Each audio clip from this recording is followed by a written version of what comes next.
Hello friends.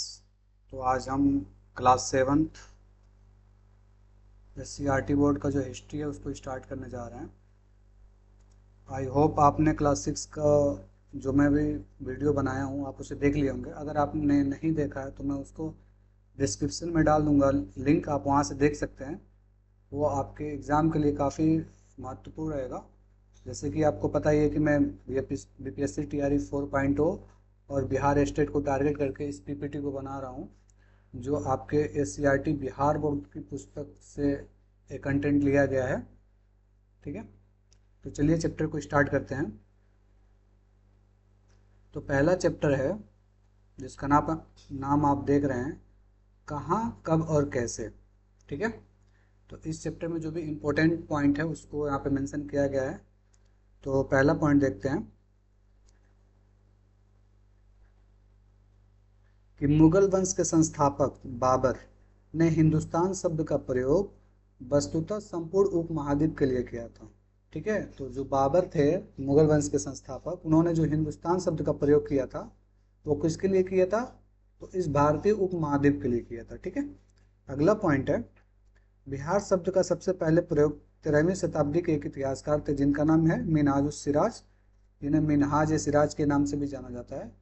उन्होंने बिहार शब्द का सबसे पहले प्रयोग किया था। ठीक है, बौद्ध बिहार की इस भूमि को अर्ज बिहार का नाम दिया। ठीक है, अगला पॉइंट है, मध्ययुगीन भारत का आर्थिक जीवन मुख्यतः कृषि पर आधारित था। ठीक है, कृषि पर आधारित था। अगला पॉइंट है, मध्य युग में तुर्कों के आगमन के साथ लेखन में कागज का, ठीक है, जो कागज का व्यापक उपयोग होने लगा। सबसे पहले कागज 100 ईस्वी के आसपास चीन में बनाया गया। एक लुई नाम के व्यक्ति थे, इनके द्वारा एक कागज का बनाया गया जिनके बारे में आप आगे के चैप्टर में पढ़ेंगे।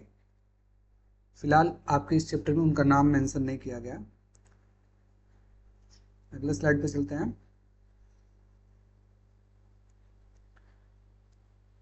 13वीं सदी के आसपास विज्ञान के क्षेत्र में समुद्री जहाजों पर चुंबकीय कुतुबनुमा दिशा सूचक यंत्र का प्रयोग प्रारंभ हो गया था। ठीक है, दिशा सूचक जो समुद्र में यात्रा करने के लिए काफ़ी महत्वपूर्ण होता है, जो दिशा बताती है, उसका प्रयोग 13वीं सदी के आसपास प्रारंभ हो गया था। अगला पॉइंट है, 14वीं सदी में सुल्तान फिरोज शाह, ठीक है, फिरोज शाह तुगलक ने फिरोजाबाद, कहाँ है, दिल्ली में एक मीनार पर अनेक छत्र नक्षत्र नदियों घड़ियों, एक धूप घड़ी और एक जल घड़ी भी लगवाई थी जिससे समय की सही सूचना दी जाती थी। इस समय युद्ध के क्षेत्र में घुड़सवार जो सैनिक थे उनके सुविधा के लिए दो महत्वपूर्ण आविष्कार हुए थे। पहला कौन सा था? तो पहला था लोहे का रकाब। ये क्या होता था? तो सैनिकों को घोड़े पर जमकर बैठने में सुविधा प्राप्त होती थी। जैसे रकाब होता है जिसपे जो सैनिक होते हैं, घुड़सवार होते हैं, वो पकड़कर आसानी से बैठ सकते हैं, और घोड़े अगर काफ़ी तेज भी दौड़ता है तो अपने बैलेंस को बनाए रखते हैं। अगला क्या था कि लोहे का नाल, नाल जो होता है घोड़े के पैरों में लगता है।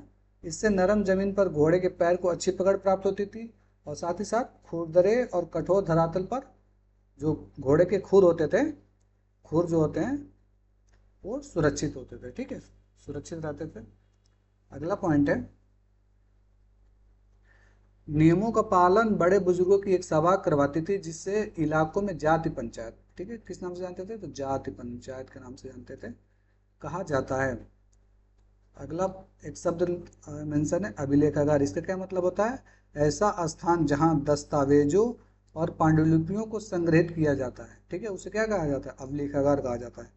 तो फरमान क्या होता है? राजा द्वारा निर्गत आदेश पत्र को फरमान कहा जाता है। ठीक है, अगला पॉइंट है, आधुनिक पटना स्थित खुदा बख्श ओरिएंटल लाइब्रेरी। ठीक है, मध्यकालीन भारतीय इतिहास को जानने एवं समझने के प्रमुख स्रोतों का केंद्र है। यानी कि अगर आपको मध्यकालीन भारतीय इतिहास को जानना है तो आपको खुदा बख्श ओरिएंटल जो लाइब्रेरी है, यहाँ पे इसके काफ़ी ज़्यादा रिसोर्सेज रखे हुए हैं।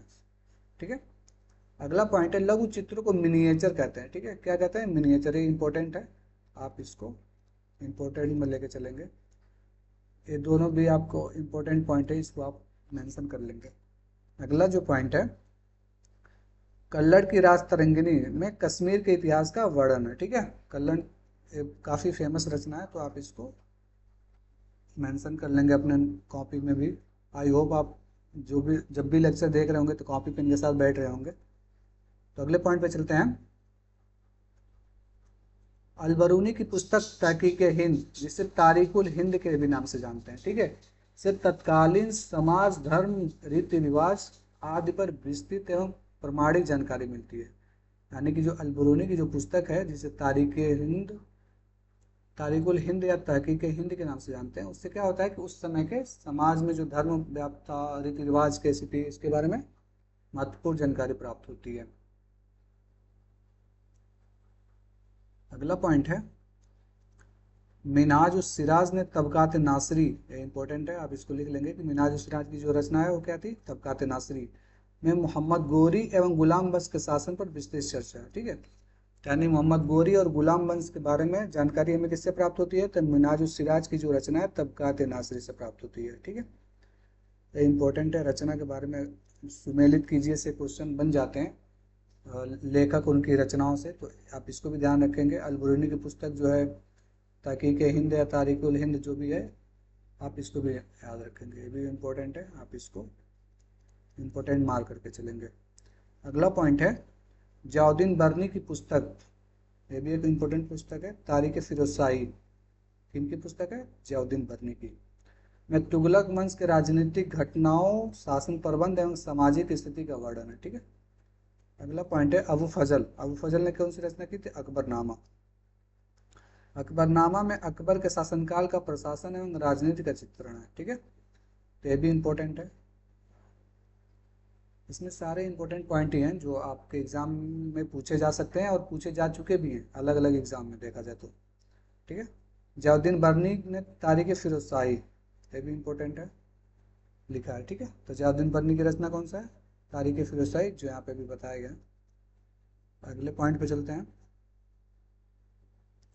बाबर ने अपनी आत्मकथा तुझू के बाबरी, बाबर ने अपनी आत्मकथा क्या होता है, जब व्यक्ति अपने बारे में लिखता है तो वो क्या क्या था, तुझू के बाबरी, किस भाषा में, तो तुर्की भाषा में, ये इंपॉर्टेंट है, लेकिन जिसका अनुवाद फारसी में किया गया है किस नाम से, तो बाबरनामा के नाम से। तो एग्जामिनर पूछ सकता है कि बाबरनामा किस भाषा में है, तो फारसी में है, और तुझू के बाबरी किस भाषा में है, तो तुर्की भाषा में है, ठीक है, तो इम्पोर्टेंट है, इसको आप जो डिफरेंस है इसको आप ध्यान में रखिएगा।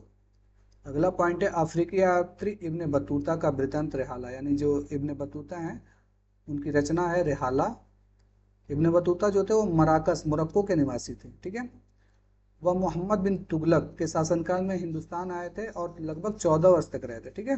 किसके शासनकाल में आए थे, तो मोहम्मद बिन तुगलक के शासनकाल में आए थे। अगला पॉइंट है, बैकतपुर के शिव मंदिर को राजा मानसिंह ने आर्थिक सहायता प्रदान की।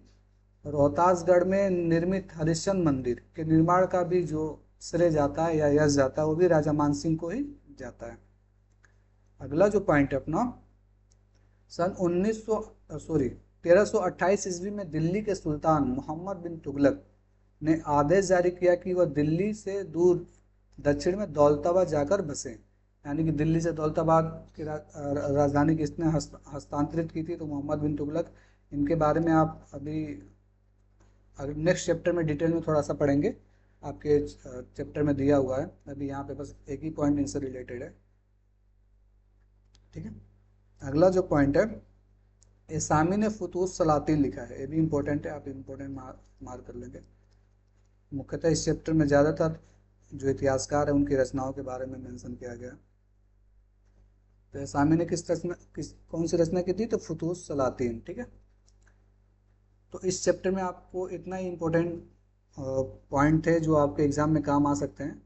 तो अगर आपको मेरा वीडियो पसंद आया तो इसको ज़रूर लाइक करें, कमेंट करके बताएं कैसा लगा है, साथ ही साथ अपने दोस्तों के साथ शेयर कर लें, और प्लीज़ मेरे यूट्यूब चैनल को सब्सक्राइब करें, अपना सपोर्ट करें, ताकि हम जब नेक्स्ट वीडियो अगर हम अपलोड करें तो आप तक पहुँचे। इसके लिए आप बेल आइकन जरूर बेल आइकन आप उसको क्लिक कर लें, ठीक है।